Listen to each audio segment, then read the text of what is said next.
예, 오늘 우리가 함께 생각해 볼 말씀은 모세에 대한 묵상입니다.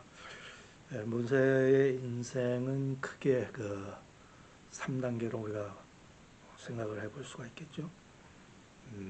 첫째로는 그의 나이 40세, 출생에서부터 40세 때까지가 되겠고, 또 40세부터 80세 때까지 미디안 광야에서의 2단계 인생, 또 세 번째로는 나머지 120세 때까지의 40년간의 출애굽 지도자로서의 인생, 이렇게 3단계 인생을 살았던 사람이 바로 모세가 아닌가 하는 생각을 해봅니다.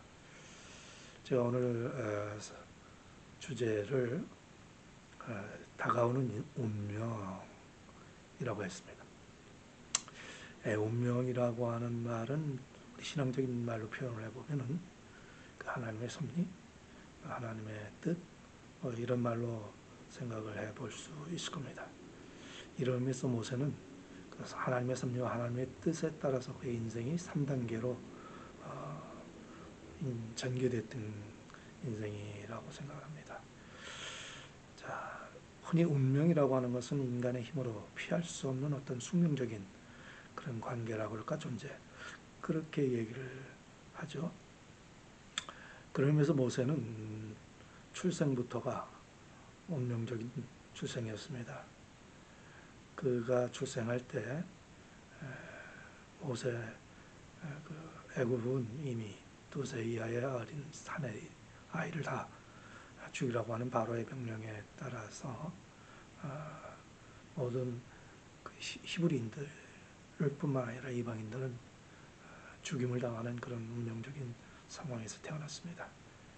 그는 이런 상황에서 이제 그 어머니가 나일강에 그를 버리게 되고, 또 우연히 나일강에 목욕을 하러 갔던 바로의 공주가 그를 발견하여서 저런 마음에 그를 양자로 삼게 되는 그런 이야기가 성경에 보면 나오죠. 어쨌든 간에 이런 운명적인 출생과 상황 속에서 모세는 애굽의 그 뜻하지 않은 바로 왕궁의 왕자로서 양육을 받게 되고 그러죠. 그러니까 그런 의미에서는 바로의 1단계 운명의 삶은 굉장히 행운이었습니다. 또 다른 말로 말하면 인생의 단맛을 느끼는 시대였죠. 죽어야 할 그런 운명이었지만은 살아났고요. 살아났을 뿐만 아니라 그 당시 거대 제국이었던 애굽의 왕자로서의 삶을 살았던 그런 모세였으니까 이건 정말로 이런 행복, 이런 꿈이 없죠. 이런 그 뭐라 그럴까 인생의 단맛을 느낄 수 없는 그런 인생을 살았다고 볼 수가 있습니다. 그러나 인생의 단맛이 계속하는 건 아니죠. 단맛은 또 때로는 마치 인간의 건강을 해롭게 하는 것처럼 단맛이 맛을 돋구기에는 제일이죠. 그런데 맛이 좋다고 해서 예를 들어서 이 단맛만 많이 섭취해버리면 여러 가지 질병이 생깁니다. 몸이 거대하게 비만증에 걸리기도 하고 당뇨병에 걸리기도 하고요. 건강에 해롭습니다. 그래서 맛 중에는 단맛만 있는 게 아니라 쓴맛이 있습니다. 근데 이 쓴맛이라는 것은 또 단맛에 비해서 맛은 없어요. 씁쓸한 맛을 좋아하는 사람은 없습니다. 그런데 놀랍게도 이 쓴맛은 인간에게 건강을 줍니다. 인간을 이롭게 준다는 것이죠. 이게 참 신비로운 일인데, 그런 의미에서 하나님께서는 우리 인생을 살아가는데 인생의 단맛을 주기도 하고 또 때로는 인생의 쓴맛을 주기도 하시는 이유가 거기에 있는 것 같습니다. 인간은 단맛을 통해서 또 즐거움도 느끼고 행복도 느끼고 그래요. 근데 이런 그 즐거움과 행복이 오히려 인간에게 해악을 가져다 줍니다. 인생의 단맛을 느낄 때 인간은 타락하게, 또 하나님 멀리하게 되겠지. 교만해지게 됩니다. 근데 반면에 인생의 쓴맛을 느낄 때 그 인생의 쓴맛 속에서 인간들은 하나님과 가까워집니다. 영혼의 근육이 튼튼해지죠. 그리고 정신적으로 신앙적으로 성숙해진다는 이 놀라운 신비, 이게 우리가 잊지 않아야 하겠습니다. 그런 의미에서 모세에게 40년간의 인생의 단맛을 느끼는 아주 어떤 의미에서는 인생의 전성기를 누리는 그런 삶이었습니다만, 하나님께서는 또 이런 인생의 전성기를 그냥 계속하게 하는 것이 아니라 이제 그런 미디안 광야로 추방받아서 혹은 피신해서 살아가는 그런 인생의 쓴맛의 시간들을 갖게 합니다. 그 왕자로서 군림하던 그가 어느 날 살인자로 누명을 쓰고 왕궁에서 추방당하고 쫓겨나죠. 그래서 정말 사막이 있는 거칠은 광야, 미디안 광야로 피신을 하게 된다는 걸 우리가 잘 알고 있습니다. 어떤 면에서는 그의 인생의 쓴맛의 시기가 다가왔습니다. 이것도 어떤 면에서는 그가 원하지 않았으나 그에게 다가온 인생의 그의 운명이었습니다. 하나님의 섭리였습니다. 하나님의 계획이었습니다. 그는 이 40년간 인생의 쓴맛을 느꼈지만은 다른 의미에서는 모세가 새롭게 성장한 새로운 인생을 살아가는 그런 국면에 접어들게 됩니다. 어떤 면에서는 그러니까 그 3단계 출애굽의 지도자로서의 삶을 살아가게 하기 위한 하나님의 섭리였겠죠. 그래서 그는 이때에 비로소 왕자로 부유하게 살고 권력을 가지고 살았던 때에는 느끼지 못했던 그 어렵고 천박하게 살아가는 그런 사람들에 대한 삶을 이야기하게 됐고, 그들을 사랑하게 되었던 경험을 쌓았던 게 바로 이 인생의 쓴맛을 느꼈던 바로 인생의 두 번째 단계의 삶이었다고 봅니다. 이제 3단계에서 그는 또다시 새로운 운명을 맞이하게 됩니다. 하나님께서는 그에게 애굽에서 종살이하고 고생하던 히브리인들을 가나안 땅으로 인도하라고 하는 막중한 지도자로서의 인도자로서의 사명을 주죠. 이 출애굽의 민족 지도자로서 선출됐다는 것은 또 어떤 의미에서는 굉장한 영광이고 또 무슨 권력이 주어진 듯한 그런 생각을 할 수 있습니다만, 실제로는 정말로 고달픈 삶이었죠. 인생의 단맛과 쓴맛을 동시에 느끼는, 아니 단맛보다는 쓴맛을 더 많이 느끼고 경험하고 체험해야 하는 그런 시기였다고 봅니다. 모세는 바로 이 인생의 쓴맛을 느껴야만 했던 인생, 이제 세 번째 단계, 그는 원하지 않았어요. 그래서 하나님께서 그를 부르셔서 이런 막중한 임무를 주셨을 때 여러 가지로 변명합니다. 난 말 더듬이라, 나는 능력이 없어서, 뭐 이런 여러 가지 이유를 들어가면서 이런 인생의 운명, 다가오는 3단계 운명을 거절하려고 했습니다. 하나님께서는 그 이제 숙명적인 삶을 그에게 주어서 모세는 다시 그 인생의 숙명을 받아들이고 그 운명을 받아들이고 애굽에서의 지도자로서의 삶을 살아가게 됩니다.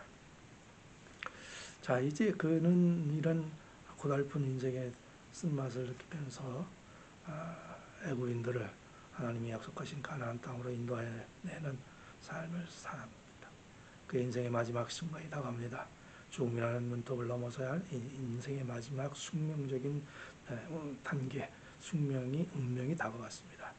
그는 이제 그동안 40년간 그렇게 고생하고 열망하면서 하나님의 약속한 젖과 꿀이 흐른다고 하는 저 가나안 땅에 들어갈 바로 목전, 바로 직전이었습니다. 그래서 이제 그는 그런 기대 속에 부풀어 있는데 하나님께서 그에게 정말로 예상치 못한, 상상치 못한 놀라운 선언을 하십니다. 너는 가나안 땅에 들어가지 못하고 이 미디안 땅, 비스가 산봉우리 저 건너편에서 죽는다.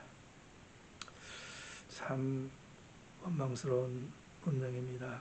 불만스러운 운명입니다. 받아들이기 힘든 운명이었습니다. 지난 40년간 오로지 그 가나안 땅에 이 애굽 이스라엘 백성들을 인도하여서 그곳에 함께 정착하고 도착하여 사는 것이 유일한 희망이요, 그리고 유일한 기대였기 때문에 모든 온갖 고난과 인생의 단맛, 인생의 쓴맛을 참고 인내하면서 하나님의 말씀에 따라서 그들을 인도하여 왔던 거 아닙니까?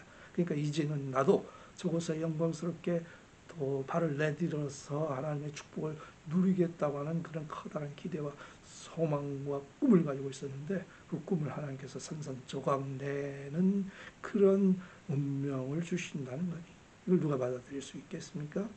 바울은 아마 모세는 그 속으로는 정말 부글부글 했을 수도 있고요. 하나님을 원망했을 수도 있습니다. 그러나 여기서 모세는 더 위대한 모습을 보이죠. 하나님께서 그에게 주는 이 운명의 시간을 그는 순종하며 받아들인다. 오늘 우리는 코로나의 이 놀라운 예기치 못한 운명을 맞이하면서 참 당황스럽습니다. 원망스럽습니다. 절망스럽습니다.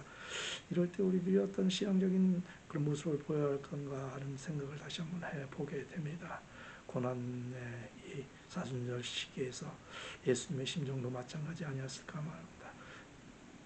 백성들, 이스라엘 사람들, 인간들을 위해서 그렇게 하나님께서 복음을 전했고 사랑을 전했고 그들의 질병을 고쳐주셨고 그들에게 어떻게 하면 생명의 길에 이를 수 있는가라고 하는 메시지를 전해오신 그런 삶이 아니었습니까? 그런데 많은 사람들이 그를 배척했고 심지어는 그를 모함하여서 그에게 누명을 씌워서 십자가에 못 박으려고 합니다. 이것은 어떤 면에서는 그에게 다가온 예수님에게 다가온 그런 어떤 그 비극적인 운명이었습니다. 하나님의 뜻이었죠. 하나님의 섭리였죠. 그래서 하나님께 그는 울부짖으며 그런 기도도 드리지 않았습니까? 어찌하여 나를 버리십니까? 이 쓴 잔 꼭 내가 마셔야겠습니까? 이 쓴 잔을 피할 수만 있으면 좀 피할 수 있게 해주시지요? 라고 절규했던 거 아닙니까? 그러나 결국 이것이 하나님의 뜻이요 섭리요 계획이라고 하는 이 사실을 깨닫게 된 예수님, 그에게 다가오는 운명을 거부하지 않습니다. 그 운명에 당당하게 대처하죠.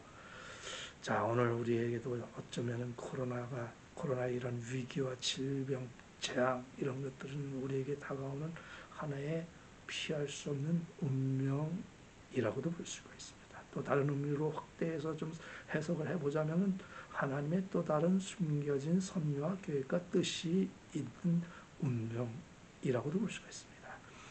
이 불행 속에 숨겨져 있는 우리에게 다가오는 운명 속에 숨겨져 있는 하나님의 뜻과 섭리를 깨닫고 발견하는 지혜로운 신앙적인 자세, 이것이 우리에게 굉장히 필요하다고 봅니다. 이런 위기 속에서 절망하고 원망하고만 있으면은 그것은 정말 더 큰 불행과 좌절과 재앙이 될 수가 있습니다. 그러나 그 속에 숨겨져 있는 하나님의 또 다른 놀라운 섭리와 뜻을 깨닫게 될 때 우리는 이 다가오는 운명 속에 숨겨져 있는 놀라운 하나님의 은혜와 축복을 깨닫게 되고 모세가 그 놀라운 뜻과 섭리를 깨달음으로 인하여 위대한 출애굽의 과업을 다 완수하는 신앙적인 그런 위인이 될 수 있었던 것처럼 예수님이 결국 십자가에 그의 모든 운명을 걸고 십자가에 달려 돌아가시는 일을 완수하심을 통해서 인간에게 구원의 사닥다리, 구원을 우리에게 선포해 주실 수 있었던 것처럼 놀라운 하나님의 뜻과 역사가 되어진다라고 하는 사실, 이런 사실을 오늘 우리들은 이 사순절 기간에 다시 한번 깊이 묵상을 하고 특별히 우리 인생에 있어서 한 번도 경험해보지 못했던 이 코로나의 위기 속에서 새로운 하나님의 섭리의 진리를 발견할 수 있는 지혜로운 신앙의 모습이라 이렇게 믿습니다.